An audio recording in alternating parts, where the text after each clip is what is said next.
4 years ago, I was up at the Mayo Clinic and preparing for this Divine Mercy Sunday reading. I was broadcasting Mass because no one could get into their churches anywhere in the world. And so as I was praying over this reading that we had today, 4 years ago, something struck me. I was like, Jesus obviously has a glorified body, and that the Catholic Church teaches that everyone who is resurrected and enters into heaven, we all have a glorified body if that is our destiny, right? Those who are condemned to hell obviously do not have a glorified body, but they still have a body that is able to experience pain and so forth. And so, but again, I was just thinking, like, Jesus has this resurrected, glorified body, but he still has his wounds, right? So he comes in, obviously, with his glorified body, which is radiant and completely transfigured. And that's what our destiny is for all of us, to have this glorified body.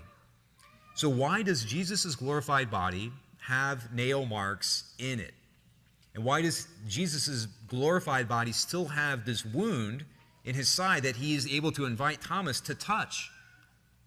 And I did some research, and I learned that St. Thomas Aquinas about 800 years ago asked the same question, but then as St. Thomas Aquinas asks questions, but then he provides answers.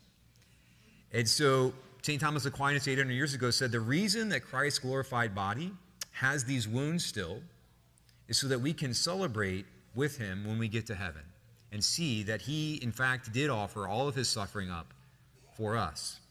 And so that Divine Mercy Sunday 4 years ago, I preached at the Mayo Clinic that I hope when I get to heaven, I still have the scar from my surgery.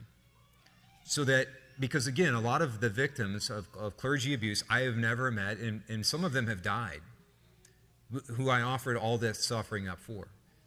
And so I said, in that homily 4 years ago, I said, I hope that I still have my scar. I hope I get to heaven. And then if I get to heaven, I hope that my glorified body has that scar on my head still. So that those who I offered all that suffering up for, we can rejoice together. And I think a lot of us, every one of us here this morning, has some scars. Some of them are physical, right? Some of you have had surgeries and offered that up for other people. Others are going through terminal illnesses, cancer, whatever those illnesses might be. Some of us here today don't have any outward illnesses, but are suffering from depression, anxiety, suicidal thoughts. All those sufferings can be offered up for other people. And so when we get to heaven, hopefully you get to heaven, and your glorified body has either those physical scars still with you, or the mental scars that you've offered up for other people.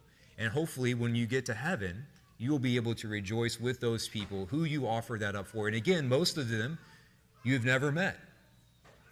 And so if you haven't made this prayer yet, there's no magic formula. You can just say, Jesus, I offer up my physical sufferings or mental or emotional sufferings for whoever and wherever you see that the graces are most needed.